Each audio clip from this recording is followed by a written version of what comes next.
Welcome back to the channel here at John Goes Off-Road, pretty much everything. But we're back and we are working on a 4runner here, which I'm really stoked on because we got it bone stock. So really stoked on that because then I'm the one that gets to lift it and do all that crazy stuff. And that's exactly what we're doing. I've pretty much already worked on the other side, so kind of want to show you guys that.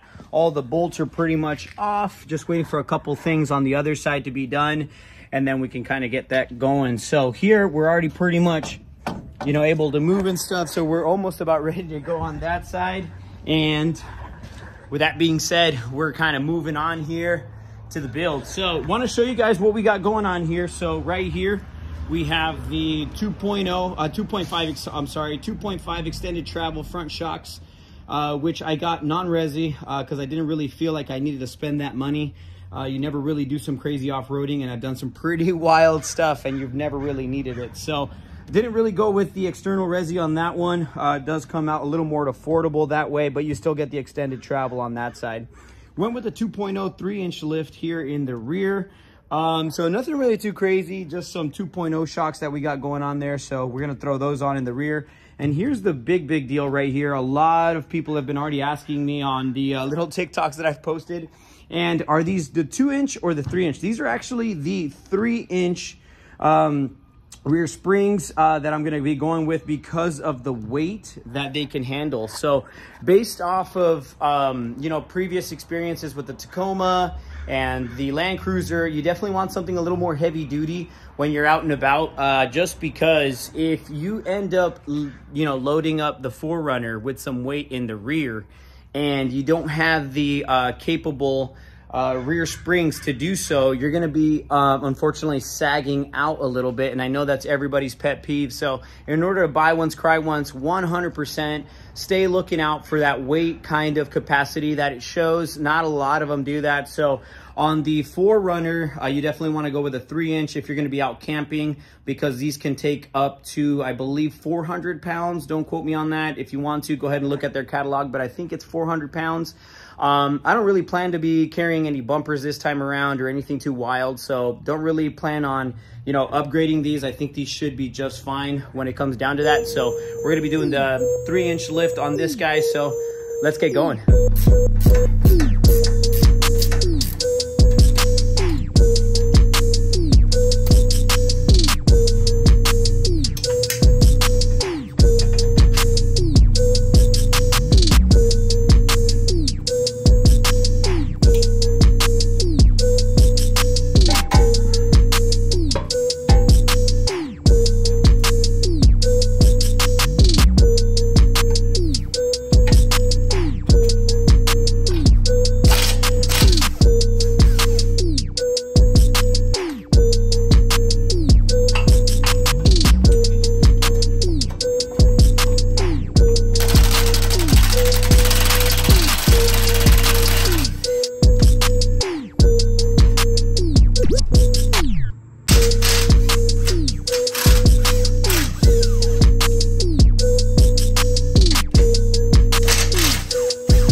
We ran out of funds when it came down to the upper control arm, so I know that's going to be a frequently asked question.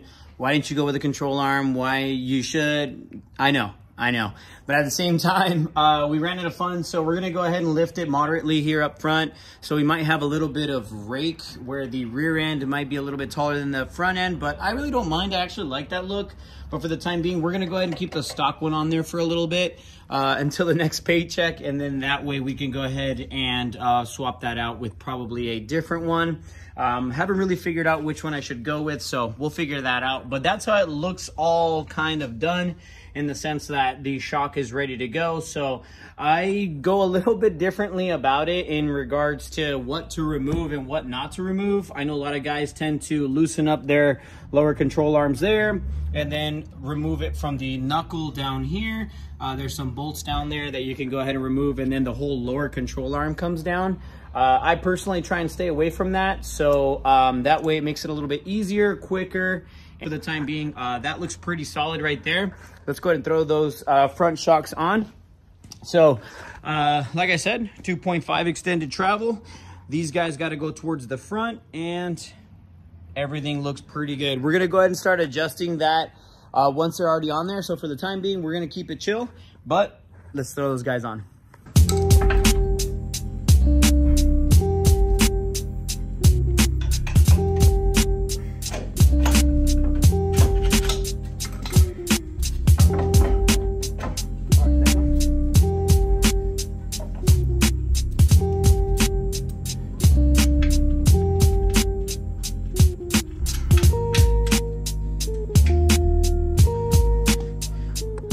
And that's how it kind of ends up looking. So I ended up kind of tightening some things up and left some things loose, but just kind of wanted to show you guys how it looks.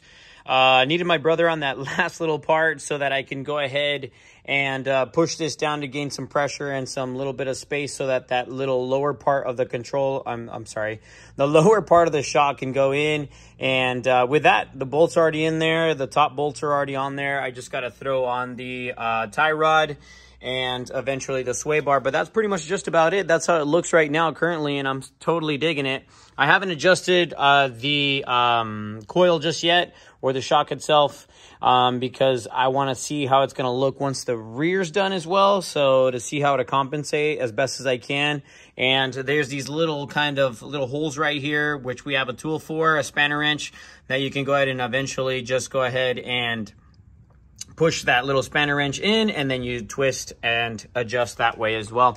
So yeah, that's pretty much just about it. I'm gonna finish that other side and get going hopefully on that rear. All right, guys, now it's onto the rear. We got the rear up. Right now I'm gonna take those wheels off and eventually get those springs out, and also old shocks, and put in the new shocks and the lifted springs to push it up. So not too far from being done. Something always fights you though, so be careful. I'd probably plan a full day if you're doing this in your backyard, but just in case, here we go. All right, so this is how the rear looks.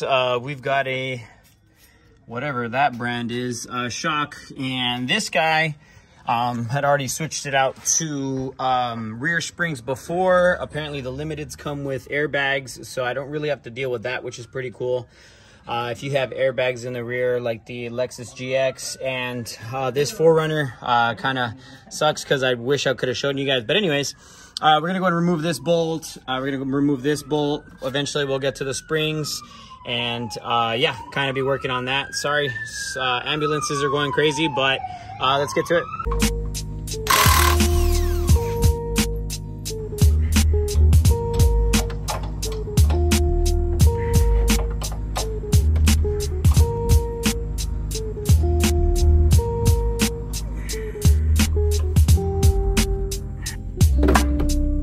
Quick thing I forgot to say is that to drop the diff, you got to remove the sway bar ends right here, the end link ends. And it's nothing really too crazy, little 14 and a 12, I believe. Don't quote me on that, but I just did the other side and I'm blanking out here. So from there, it'll be able to go down and it'll release the rear diff. That way we could play around with it and eventually replace these springs. So I want to show you guys this because this is what I consider a cheater. These are spring compressors that are actually really, really cool. Bought them off Amazon. I think they were like 40 bucks. I could be wrong, but you just kind of attach them. At the end, they got a 19 millimeter kind of bolt. You can tighten it at the ends. So we got the rear end pretty much done. Could have been better. Could have been faster, but decided to take a little lunch break, and the driver's side apparently fights you from what I read. So yeah, we got the spring right here. We got the shock right here, end links on. Everything's pretty much tight and ready to go, and it looks really good. So we're gonna see right now it's currently compressed with the jack right under the diff. So we're gonna go ahead and release that pressure here in just a few moments. Gonna throw these tires on, get it going, and we'll see the finished product.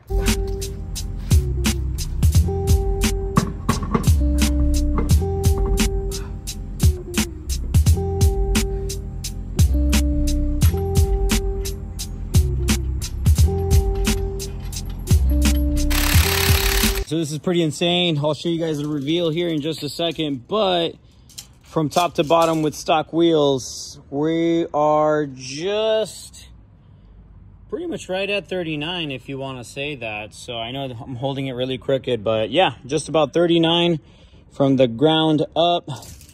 And I measured it just before taking this video, so this is pretty wild too. Down to the center, we're about maybe a little bit over 2 inches and some change off. So that's from the bottom up as well. So I do have a little bit of space in there. I don't know if I want to play with that too much, but I will raise it up just a little bit here. But I'll do that first and then show you guys what it's all about. All right, so all you're gonna need for that little part on these in specific is a little Allen wrench. I'm using these kind of work out. It gives me a little bit of leverage there. And believe it or not, this is from some Kings that someone let me have. The King spanner wrench works great on Icons, but it doesn't work great on Kings. I don't know why, and I'd have to show you guys for you guys to understand, but this is perfect.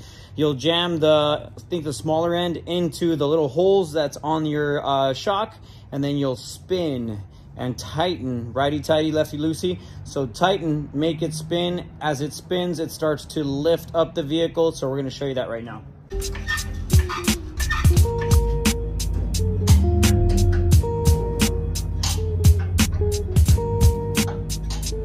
I was able to get one spin out of that shock just because the upper control arm starting to fight me. As I started to go higher and higher, the control arm starts to drop. Once it does, it pretty much taps out once it hits the spring. So we've hit it again. I don't plan to keep these upper control arms for the time being, but once income comes in, fun stuff can come in as well. So we're gonna go ahead and wait on that, but one spin is all I got to do. Oh, I haven't felt this feeling in a long time. Man, I'm so stoked. It's done. Lifted it. 4runner. Done and dusted. About an 8-hour shift in the back on the floor, but can't complain, man. This is so sick! Ah, man. I'm sure you guys have all felt it, and if you haven't, you will one day.